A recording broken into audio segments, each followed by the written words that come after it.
What is up, my friends? You are very welcome along to this breaking news special here on Anfield Agenda. The Athletic have just put out some information around the Mohamed Salah contract situation, which we need to bring to you guys. Over the course of the next few minutes, I'm going to read it out to you, asking you guys to let us know your thoughts in the comment section. Drop a like on the video if you enjoy it, and of course, don't forget to hit that subscribe button. Of course, we do have to pay the bills here, so I will be back to go through all of this in 86 quick seconds. I'll see you then. This video is sponsored by Surfshark, the best VPN on the market. Surfshark is an app or browser extension that allows you to change your location to access websites in other countries and keep you safe and secure from hackers. Using Surfshark, we here in Ireland can access other countries' Netflix libraries or other streaming platforms like DAZN in Spain for all those important Premier League games. Surfshark keeps you safe and private by protecting everything you do online. Everything. When your device connects to the internet, all that information is, in a way, blurred out. Surfshark is particularly useful for keeping you safe from being hacked if you use public Wi-Fi. Let's say you're in a cafe, you're at college, you're out and about, they've got you covered. Surfshark allows you to use one subscription on unlimited devices, meaning you can share your account with friends or family or that neighbour who's a little bit cheap. On top of all of this, Surfshark offers a 30-day money-back guarantee. You can also upgrade to Surfshark One, which includes the VPN, an alert system for breaches related to your data, such as emails and credit cards, and an antivirus software for your desktop. Our sign-up offer gives you Surfshark VPN for a little over €2 a month.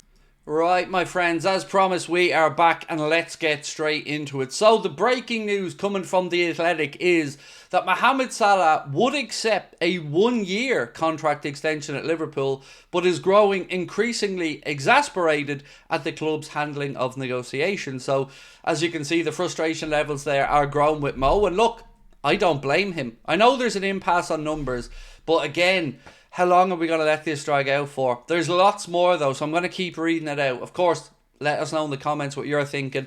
More from The Athletic. They say Mohamed Salah is still waiting for Liverpool to reveal its position in relation to the length and terms of any potential deal amid interest from top European clubs in signing him on a free transfer at the end of the season. So when I was speaking with David Lynch earlier on, and by the way that video will be out about 7, we were talking and we were saying that basically as long as it's sorted out before the end of the year, and I've got to say no, as in the season, the end of the season, I said no, it's got to be sorted out before January. We can't let this get to a position where Mo, Trent or Virgil could sign pre-contract agreements outside of Liverpool and there's nothing that we can do to stop it. So for me, the deadline has always be the 1st of January, but of course I'd love to know what you think on it. Now, more stuff coming from The Athletic about this is that Liverpool have consistently maintained that discussions with Salah through his representative Rami Abbas have been positive and are still ongoing. But Salah is frustrated at the pace of talks and unconvinced the club will meet his expectation on terms. Now, look, I can't speak to the expectation on terms because I don't know what those terms are. If Mohamed Salah is asking for £500,000 a week or something like that, I could understand Liverpool being wary of signing on. If he's asking for something similar to what he's on now, then to me it's a no-brainer. So compromise is the word that we're all hoping for here. But it is not a great sign again to see that The Athletic have this information coming obviously from Salah's camp, that they're growing frustrated, that Mo would accept a one-year deal, which I have to say will surprise me because let's say, for instance, we do sign Mo onto a one-year extension. We're in the same position again. We're having the same conversations again from the beginning of next season to the January window. And I don't think it really answers the questions. I don't think it shows Mo the commitment. And I don't think, well, from the club's perspective, maybe it would work. Maybe it gives Liverpool a chance to look at Mo again and see whether we do need to look at an Omar Marmoush or another player to come in. There is a little bit more to come on this from The Athletic, so I'm going to continue to read it out to you before we get stuck into a summary, I guess, at the end. So Salah's priority is to extend his stay at Anfield, and he is not agitating to leave. And surely that's a very important point here, right? The player doesn't want to go. He said many times he's enjoying his football. We know his family are settled. We know he's delivering on the pitch. So again, you're hoping that we can speed this up. I don't like that these things always seem to go right till the last minute and then get resolved, much like a transfer window. Also, it goes on to say, yet he also believes that he is amongst the best players in the world, and the terms of any new deal should reflect that status and his performance levels this season. And that's fair. If he's looking for pay on what he's doing now, I can understand that. If he's wanting paid for what he's done in the past, I don't agree with that. But this season, as we've spoken about many times, he's putting up goals, he's putting up assists. He's just gone level with Wayne Rooney at the top of the charts for 36 games in which you've scored and assisted in one game. 36. That is incredible, and he's still got more to come. So I don't blame him. But of course, Liverpool have a wage structure. I respect that, and Liverpool want to be confident that they're not going to see any drop-off.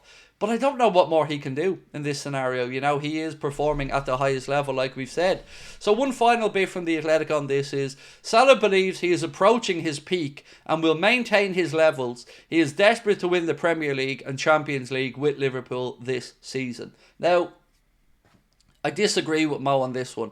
I think he's had his peak. I don't think he's declined too much from his peak, and this is what I've spoken about many times. Him and Virgil, undoubtedly, in my opinion, have reached their physical peak, but that decline is very, very slow, and I don't see any sign of Mohamed Salah's form falling off a cliff, or Virgil's anytime soon. So I get where he's coming from, but I don't buy into somebody heading for 33 is moving into their peak. I don't know, but his numbers are painting a different picture. We also spoke yesterday about some stats that show physically he's doing a little bit less than he did on the Jurgen, but his output is increased from what he was doing on the Jurgen. So it is a very difficult one, this. I'm glad I'm not sitting down negotiating on either side of it. But again, as fans, we just want the greatest player we've had in the Premier League era, outside of maybe Stevie G, and I guess people will debate that. We just want him to stay, as with Virgil. So, you know, let's start boxing these off. Do let us know how you're feeling about this news today. There's also been a story that said Liverpool are pushing ahead with their interest in Milos Kerkez. That didn't come from The Athletic. That came from Caught Offside. So I would say take that with a massive pinch of salt.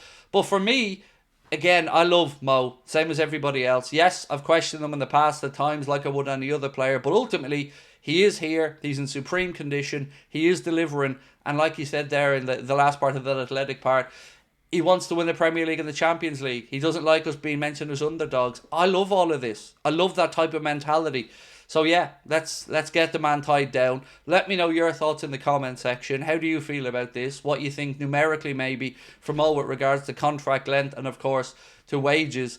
Yeah, really open to know what you guys think. So again, had to bring this video out quickly because it is breaking news. Love to know your thoughts on it. I'll be back at 8:45 tonight with a late night agenda. The David Lynch video is coming out at 7. And of course, I'm going to be live with Lee Gunner on the Red Mist podcast coming up at 6 o'clock as well. So make sure that you subscribe to that channel if you haven't done so. Right, I'm going to head off and get some stuff done. I will talk to you soon. Much love.